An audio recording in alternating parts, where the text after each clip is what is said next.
പൊതുജനങ്ങളുടെയും പോലീസിന്റെയും ഉറക്കം കെടുത്തിയിരുന്ന കള്ളൻ ഒടുവിൽ പിടിയിൽ. കോഴിക്കോട് തൊട്ടിൽപ്പാലം സ്വദേശി സനൽ എന്ന സനീഷ് ജോർജിനെയാണ് കാസർഗോഡ് ജില്ലയിലെ പ്രത്യേക അന്വേഷണ സംഘം അങ്കമാലിയിൽ വെച്ച് പിടികൂടിയത്. ഗുണമേന്മയോട് കൂടിയ ഉൽപ്പന്നങ്ങൾ മിതമായ നിരക്കിൽ Srikrishna hardwares, MG road, Kasaragod. 44 വയസ്സുകാരനും കോഴിക്കോട് ജില്ലയിലെ തൊട്ടിൽപ്പാലം കാവിലമ്പാറ വട്ടിപ്പാറ സ്വദേശിയുമായ സനൽ എന്ന സനീഷ് ജോർജ് നിലവിൽ കണ്ണൂർ ജില്ലയിലെ ചുക്ലി, പെരിങ്ങത്തൂർ, കരിയാട്, പടന്നക്കരയിലാണ് താമസം. കഴിഞ്ഞ ദിവസം കാസർഗോഡ് കോടതിയിൽ നടന്ന കവർച്ചാ ശ്രമവുമായി ബന്ധപ്പെട്ട കേസിലാണ് ഇപ്പോൾ ഇയാൾ അറസ്റ്റിലായിരിക്കുന്നത്. അങ്കമാലിയിൽ വെച്ച് പിടികൂടിയ പ്രതിയെ ബുധനാഴ്ച വൈകിട്ടോടെ തന്നെ വിദ്യാനഗർ പോലീസ് സ്റ്റേഷനിൽ എത്തിച്ചിരുന്നു. നടപടിക്രമങ്ങൾ പൂർത്തീകരിച്ച് വ്യാഴാഴ്ച രാവിലെ അറസ്റ്റ് രേഖപ്പെടുത്തി.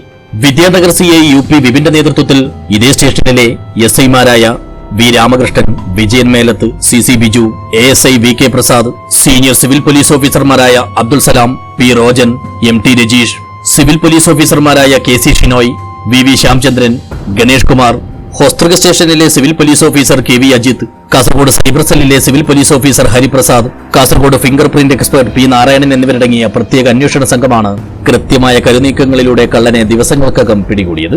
പിടിയിലായ സനൽ കാസർഗോഡ്, കണ്ണൂർ, കോഴിക്കോട് ജില്ലകളിലായി 15ഓളം മോഷണ കേസുകളിലെ പ്രതിയാണെന്നും ഗൂഗിൾ മാപ്പ് നോക്കി കോടതികളും പോസ്റ്റ് ഓഫീസും കണ്ടെത്തി തൊണ്ടി മുതൽ ലക്ഷ്യമാക്കി കക്കാനിറങ്ങുന്നതാണ് ഇയാളുടെ രീതിയെന്നും അറസ്റ്റ് വിവരം അറിയിക്കാനായി തന്റെ ചേംബറിൽ നടത്തിയ വാർത്താ സമ്മേളനത്തിൽ കാസർഗോഡ് ജില്ലാ പോലീസ് മേധാവി P ബിജോയ് പറഞ്ഞു.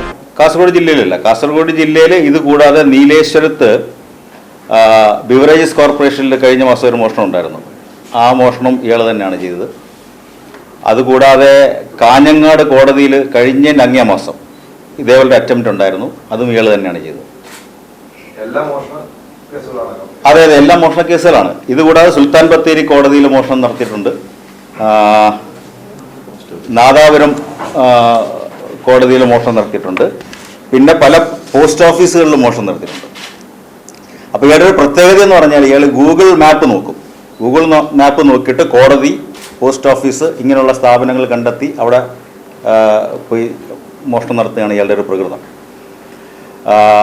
ഇതിനു മുമ്പും കാസർഗോഡ് കോടതിയിൽ വരാൻ ഇയാളുടെ ശ്രമം നടത്തി. അന്ന് പോലീസ് ജീപ്പ് കണ്ട് ആ ശ്രമം ഉപേക്ഷിക്കുകയായിരുന്നു. ഇദ്ദേഹത്തിൻ്റെ വെർഷൻ അനുസരിച്ച് ഒരു കോടതിയിൽ കയറിയപ്പോൾ തൊണ്ടി മുതൽ റൂമിൽ നിന്നും 4 പവനോളം സ്വർണ്ണമയക്ക് കിട്ടി. അങ്ങനെയാണ് കോടതിയിൽ കയറിക്കഴിഞ്ഞാൽ എന്തെങ്കിലും മോഷണ വസ്തുക്കൾ എന്തെങ്കിലും കിട്ടുമെന്നുള്ളൊരു പ്രതീക്ഷയൊക്കെ ഉണ്ടാവുക. അങ്ങനെയാണ് ഈ കോടതിയിലേക്ക് കയറാൻ തുടങ്ങിയത്. ഏതാണ്ട് 1 മാസം മുമ്പും വിദ്യാനഗർ കോടതിയിൽ കവർച്ചയ്ക്കെത്തിയ സനൽ വലിയ കോമ്പൗണ്ട് വാൾ കണ്ട് തിരിച്ചു പോവുകയായിരുന്നു. വീണ്ടും കഴിഞ്ഞ ആഗസ്റ്റ് 3-ാം തീയതി കണ്ണൂരിൽ നിന്നും ട്രെയിൻ കയറി മംഗലാപുരത്തെത്തിയ സനൽ ബസ് മാർഗം കാസർകോട്ടേക്ക് വന്ന് പഴയ ബസ് സ്റ്റാൻഡിൽ ഇറങ്ങി. ഇവിടെ നിന്നും രാത്രി 7-8 മണിയോടെ ഓട്ടോ പിടിച്ച് വിദ്യാനഗറിലെ ജഡ്ജിമാരുടെ ക്വാർട്ടേഴ്സിന്റെ അടുത്തെത്തി. 120 രൂപ വാടകയും നൽകി. ജഡ്ജി ക്വാർട്ടേഴ്സിന്റെ അവസാന ഭാഗത്തുള്ള ആൾതാമസമില്ലാത്ത വീടിന്റെ കാർ പോർച്ചിലിരുന്ന് കയ്യിൽ കരുതിയിരുന്ന ബിയർ കുടിച്ചു. 12 മണി കഴിഞ്ഞതോടെ ചെറിയ ഗേറ്റിലൂടെ കോടതി കോമ്പൗണ്ടിനകത്ത് കയറി പൂട്ടുപൊളിച്ച് അകത്ത് കയറി പ്രോപ്പർട്ടി മുറി അന്വേഷിച്ച് നടക്കുന്നതിനിടെ വാച്ച്മാൻ ഉണർന്നു.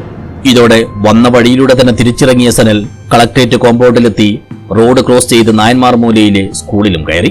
വാതിൽ പൂട്ടുപൊളിച്ച് മുറിക്കകത്ത് കടന്ന് അലമാര തകർത്തെങ്കിലും ഒന്നും കിട്ടിയില്ല. മേശവലിപ്പിലുണ്ടായിരുന്ന 500 രൂപയും എടുത്ത് വെളിയിലിറങ്ങിയപ്പോൾ കനത്ത മഴ. ഇതോടെ അടുത്തുള്ള വീട്ടിൽ നിന്നും മഴക്കോട്ട് കട്ടെടുത്തു. ഇതുമിട്ട് ചെർക്കളയിലേക്ക് നടന്നു പോകുന്നതിനിടെ റോഡിന്റെ വടക്കു ഭാഗത്ത് മരമില്ല് കണ്ടു. ഇതിന്റെയും പൂട്ടുപൊളിച്ചകത്ത് കിടന്നപ്പോൾ മേശവലിപ്പിൽ കവറിനകത്തും മറ്റുമായി സൂക്ഷിച്ചിരുന്ന 500 രൂപയുടെ 3 കെട്ട് നോട്ടുകളും 200 രൂപയുടെയും 50 രൂപയുടെയും 20 രൂപയുടെയും 10 രൂപയുടെയും ഓരോ നോട്ടുകെട്ടുകളും കിട്ടി.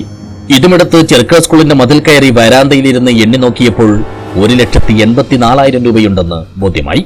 പിന്നാലെ ഇവിടെ നിന്ന് വസ്ത്രവും മാറി. ഊരിയ പാന്റ് സ്കൂൾ മുറ്റത്തും ഷർട്ടും തോർത്തും റോഡരികിലും ഉപേക്ഷിച്ചു. ശേഷം 4-ാം തീയതിയായ തിങ്കളാഴ്ച രാവിലെ 5:20-നുള്ള KSRTC ബസ്സിൽ നാട്ടിലേക്ക് പോവുകയായിരുന്നു.